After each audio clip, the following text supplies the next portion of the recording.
और भी है कि हमारा शहजादा हमसे 2 इंच ऊंचा हो गया है।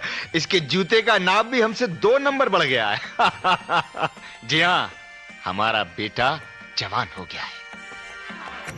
अब एक जिम्मेदार बाप होने के नाते हमारा फर्ज बनता है कि हम अपने बेटे की दिल की हर बात माने, जिसका ये मुस्तहिक है। इसलिए इस मौके पर हम अपने बेटे को एक खूबसूरत तोहफा देना चाहते हैं।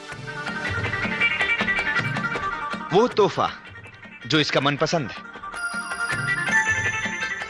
वो तोहफा जिसको इसे सारी जिंदगी साथ लेकर चलना होगा। जी हां, हम इसकी मंगनी करना चाहते हैं। लड़की नेक है, शरीफ है, खूबसूरत है और सबसे बड़ी बात यह है कि हमारे बेटे की मनपसंद है। और वो लड़की है चौधरी साहब की बेटी शीतल चौधरी।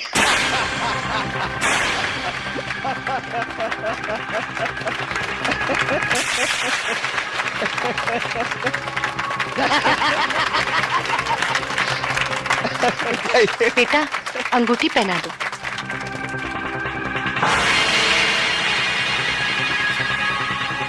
एक मिनट मां।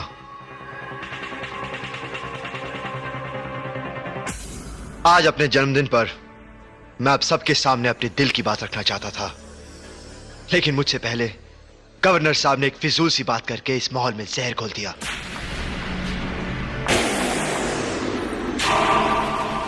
तमाशा बनने की इनकी आदत है। इन्होंने जो भी कहा गलत कहा। मेरी चाहत, मेरे दिल की बात ये क्या जाने। जिस लड़की को मैं पसंद करता हूं वो इन्हें पसंद नहीं। उसे अपनाने में इनकी इज्जत घटती है, क्योंकि वो इनके पर्सनल सेक्रेटरी की बेटी मिस ईशा दीपान है।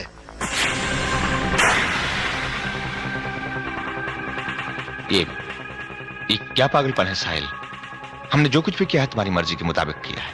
अपनी जबरदस्ती को मेरी मर्जी का नाम मत दीजिए। सीधा सीधा क्यों नहीं कहते आप कि आप अपने पीए की बेटी के साथ मेरी सगाई नहीं करना चाहते? कल तक तो तुम्हें शीतल पसंद थी, ये रातों रात तुमने अपना इरादा कैसे बदल लिया? कैसा इरादा?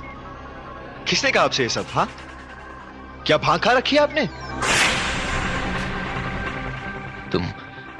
तुम बेकार की बहस छोड़ो और चौधरी साहब से माफी मांगो, शीतल से भी माफी मांगो। गवर्नर साहब, आपने मेरे प्यार का मजाक उड़ाया है, माफी आप मांगेंगे। तुम बहुत बदज़बानी कर रहे हो, सब लोग देख रहे हैं। आप भी मेरे मुंह मत लगिए, वरना सबके सामने आपकी इज्जत उतार दूंगा। साहिल, ये सब क्या कह रहे हो तुम? तुम बीच में मत आओ मां। तू इज्जत उतारेगा, अपने बाप की इज्जत उतारेगा। अब जाने दीजिए ना, आपकी तबीयत खराब है। हद हो गई है। मैं अभी इसे एक मौका देता हूं, कहो इसे कि सबसे माफी मांग ले, वरना अच्छा नहीं होगा। और क्या बिगाड़ेंगे आप मेरा? मैं तुझे घर से निकाल दूंगा, दर दर की ठोकरें खाएगा तू, बेघर कर दूंगा तुझको। तुम जैसे बेहुदा लोगों की मेरे घर में कोई जगह नहीं है। आखिर दिखा दिया ना अपना सौतेलापन। सुना आप लोगों ने? आज इन्होंने कबूल कर लिया कि इन्हें सिर्फ मेरी मां के साथ शादी करने में दिलचस्पी थी, मुझे अपना बेटा बनाने में नहीं। बदतमीज! साहिल, रुक क्यों गया? मार दे खंजर अपनी मां के सीने में। अपने बाप को मारने से पहले तुझे अपनी मां का सीना चीरना पड़ेगा।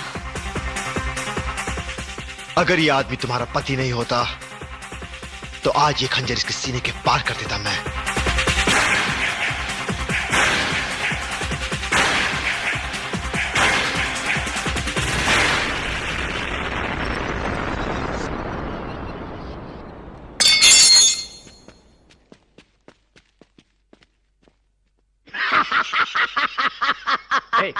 हंस क्यों रहे हो? क्या करूं? बात तो रोने जैसी है, लेकिन आप दोनों की हालत देखकर हंसी आ रही है। बाहर जाके हंसो, जा। चौधरी की बेटी के साथ गवर्नर के लड़के का रिश्ता हो न हो, एक बात तो नक्की है, अब वो दोनों एक हो गए। एक तो हम भी हो गए हैं विलासराव, कसम है विष्णु महेश की। खेल तो मैं भी बिगड़ने नहीं दूंगा। हाँ, समस्या गंभीर हो तो इलाज भी गंभीर करना पड़ेगा मंत्री जी। हाँ, ब्यूटीफुल विलासराव। मैं कुछ कहना चाहती हूँ डैडी। आज भले ही साहिल मुझे प्यार करे या ना करे, मैं उसे दिलो जान से चाहती हूँ और एक दिन उसके दिल में अपना प्यार जगा के रहूंगी मैं। तुम समझने की कोशिश क्यों नहीं कर रहे हो? दीवान और उसकी बेटी से तुम्हारी डैडी की कोई दुश्मनी नहीं है, बल्कि वो तो ईशा को पसंद करते हैं। पर बेटे, शीतल से शादी करके तुम ज्यादा खुश रहोगे। बस डॉक्टर गांधी, बस। और तरफदारी मत कीजिए अपने दोस्त की। मेरी जिंदगी का फैसला करने वाला वो होता कौन है? अब पीना बंद करो और घर जाओ। आज रात को मैं फैसला करके ही रहूंगा।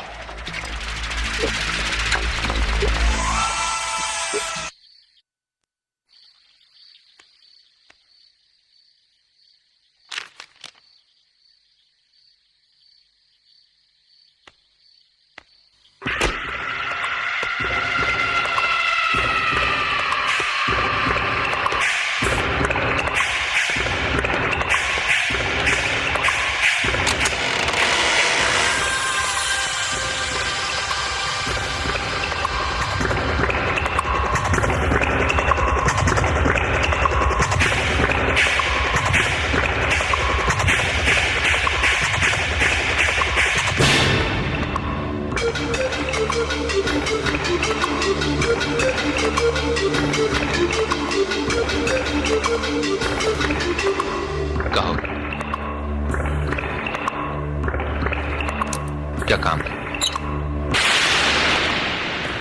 देखो, ये मेरी मजबूरी है, मैं इस मामले में कुछ नहीं कर सकता।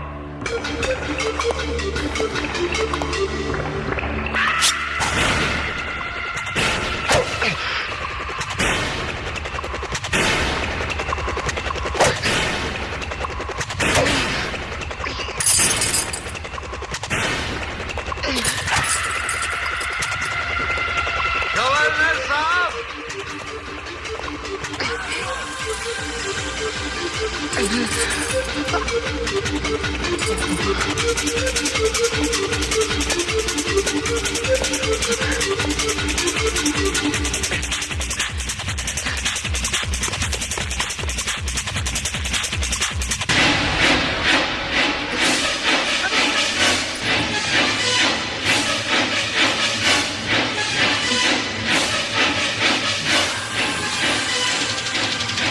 पिताजी, पिताजी, ये किसने किया?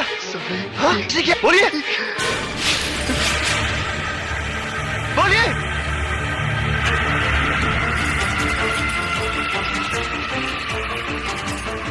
कोई है?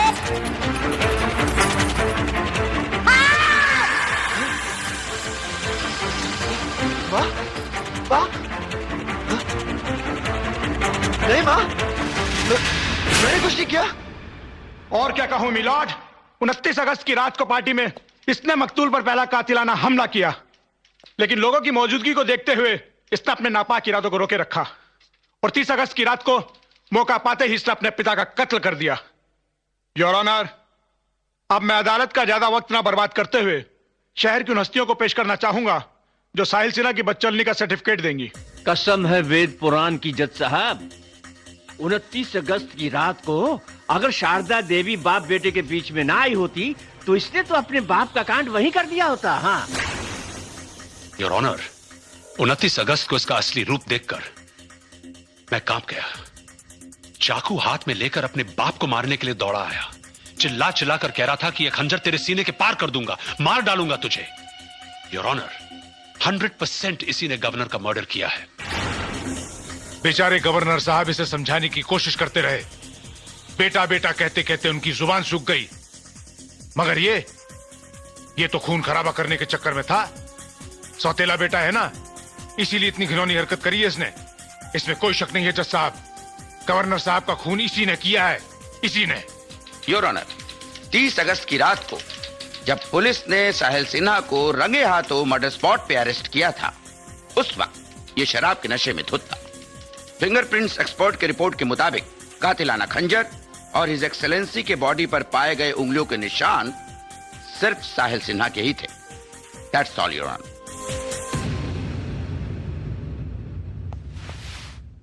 मीलॉर्ड, मुझे यहां साहिल सिन्हा की पैरवी के लिए अपॉइंट किया गया है।